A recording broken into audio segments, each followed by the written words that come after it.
Bonsoir à tous, vous m'entendez?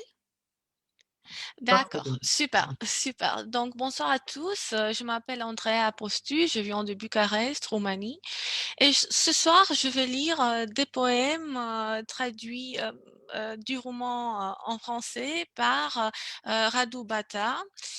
Il s'agit d'une anthologie qu'il a publiée chez Éditions Unicité. Il s'agit d'un premier tome. Je vais lire aussi des textes de son, 2e tome intitulé, excusez-moi, 2e tome qui paraîtra le 1er avril, cette année, donc bientôt.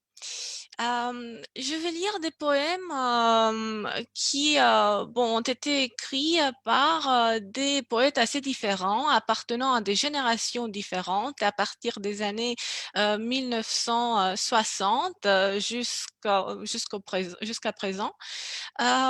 Et j'espère que vous allez aimer ces textes qui, je pense, sont représentatifs pour la poésie roumaine et qui ont été, je crois, très bien traduits par Radu Bata en français. Et on peut, disons, adapter à la sensibilité française. Bon, et à la fin de cette lecture, je vais aussi lire un texte qui m'appartient. Voilà. Je commence la lecture. Donc, art poétique de Nikita Stanescu, en représentant de la génération des années 1960. Si le poète se décourageait, les feuilles des arbres tomberaient par terre et les branches resteraient figées comme des potences. Si le poète se décourageait, les femmes enceintes perdraient leur bébé et ne pourraient plus jamais mettre au monde un enfant.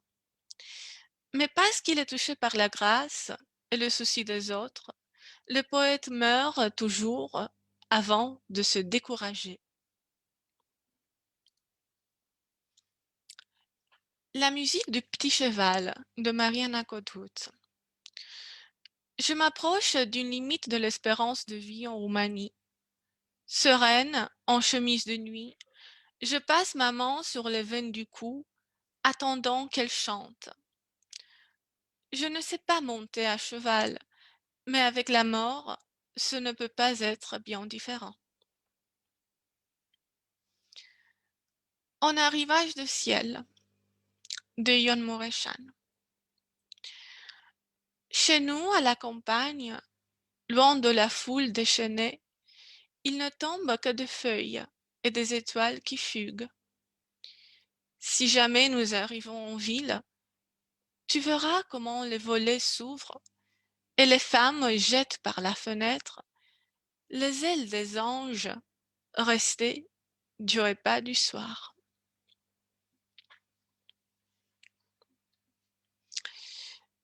Ma vie s'agglomère maintenant en poème écrit par Mircea Cărtărescu en représentant de la génération des années 1980. Autrefois, quand j'étais un homme seul, sans attache, ma vie était étonnamment pleine d'images. C'était chaque jour une dépravation sensorielle, une folie, comme celle du joueur d'échecs de Zweig. J'écrivais des poèmes d'amour, même s'il n'y avait pas un chat dans mon lit. Je chantais I'm Just a Jealous Guy de Lennon, sans jalouser personne, et je voyais la grande ours, les yeux fermés. À l'époque, je voulais avoir une femme et une maison, mais je me retrouvais chaque soir au cinéma Volga et je pleurais devant tous les marivaudages. Depuis un an, dans mon existence, il y a de plus en plus de monde. Tout est bien réaliste et terne, comme dans une photo ancienne. J'ai une femme, une maison, un travail, j'ai des amis ou presque, j'ai des livres qui m'attendent, mais je ne suis pas heureux. Et j'envie les gens qui sont seuls J'envie leur solitude de toutes les images possibles. Je partageais avec toi mon parcours solitaire, comme deux enfants en gâteau à la crème. Et aujourd'hui, je te rencontre parfois dans la rue, près d'un café, comme une vieille connaissance qui a été ton étoile dont le ciel t'a séparé. Que puis-je te dire? Tu es restée aussi belle, mais tu es devenue une constellation étrangère, et je ne peux plus te toucher. Je ne peux plus coller ton visage au mien qu'à travers une vitre, comme Delon avec Monica Vitti dans L'Éclipse. Maintenant, tu es la solitude de quelqu'un d'autre. Et moi, je suis un homme sans solitude.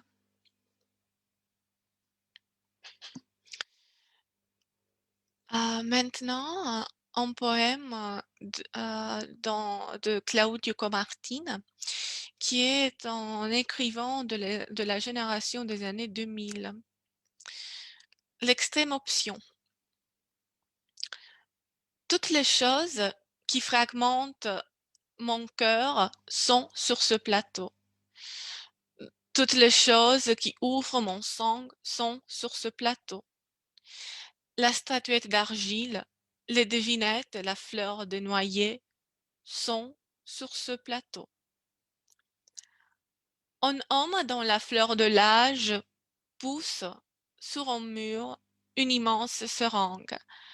Un autre, un aristocrate, plume une volaille. Toutes les choses qui nous ont fait frissonner en silence, les jouets exterminateurs, la joie clinique d'un ange toxicomane, même en verte, si peu agile, sont sur ce plateau. Choisis.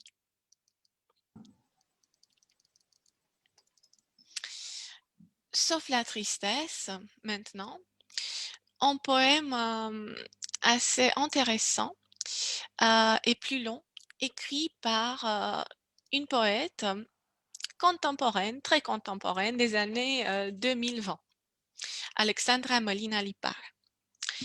Donc, sauf la tristesse. Mes nerfs sont de petites souris qui attendent sagement en file indienne l'injection létale au rayon ménager. Il y a ici des tasses avec l'inscription L'amour est dans tout ce que tu fais. Où était l'amour quand un individu sorti de nulle part macérait le sang pendant que j'allais acheter des tomates et des lingettes absorbantes?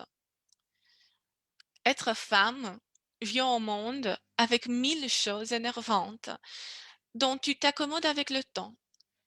Menstrues, glandes hormonales qui se comportent comme des diablotins, prêts à tout moment d'un coup de tête, d'une dépense d'énergie, attouchement des inconnus dans les ruelles désertes. Où est l'amour? Où? Un soir, je t'ai dit dans la cuisine que ma place était ailleurs.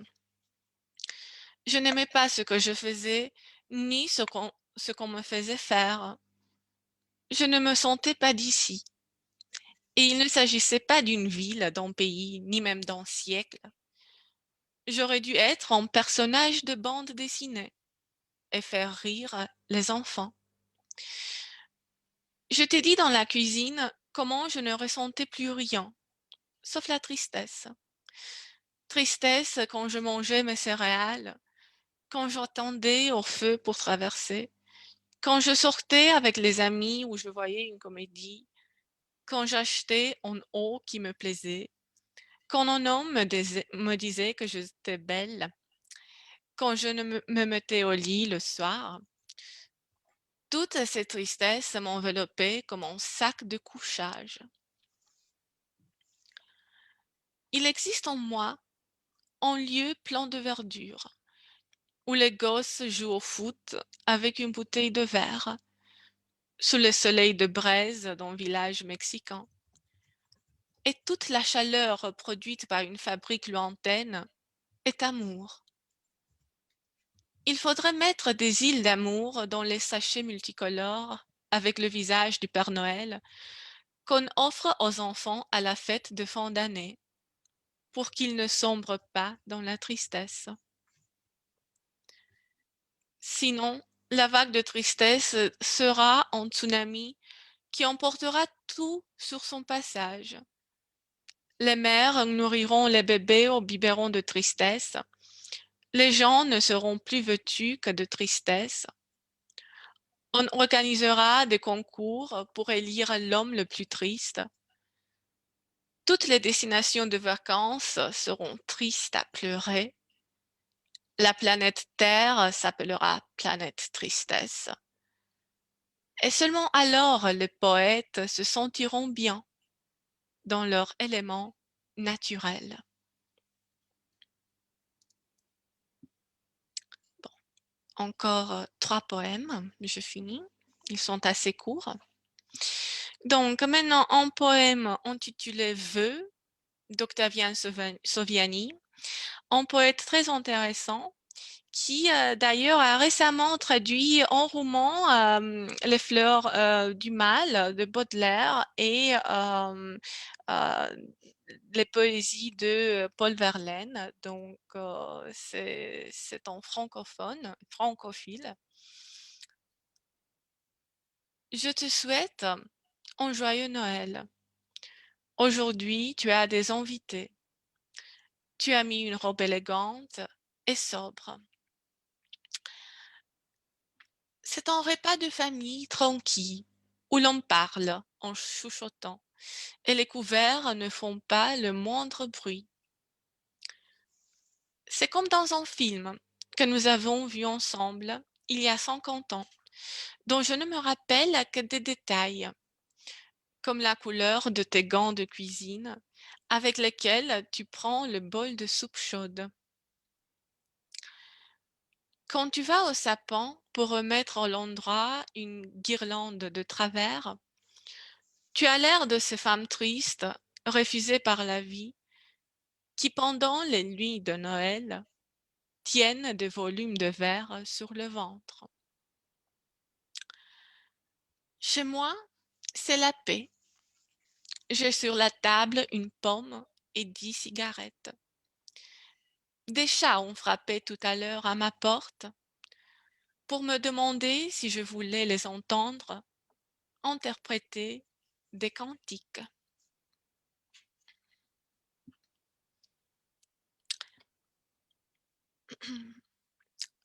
Maintenant, un poème de Radu Bata, le traducteur des poèmes romans en français.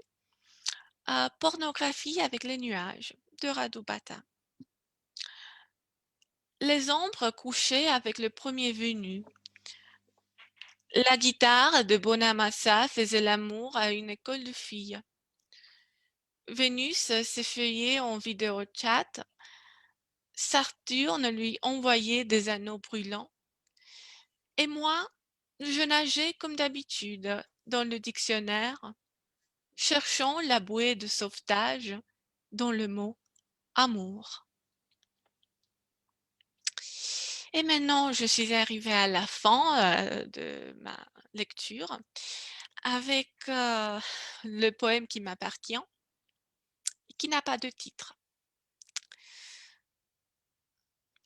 Ta présence, encore lourd qui disloque l'air, est l'une des choses auxquelles j'aime penser quand la peur creuse des tranchées dans ma chambre pour une guerre d'usure.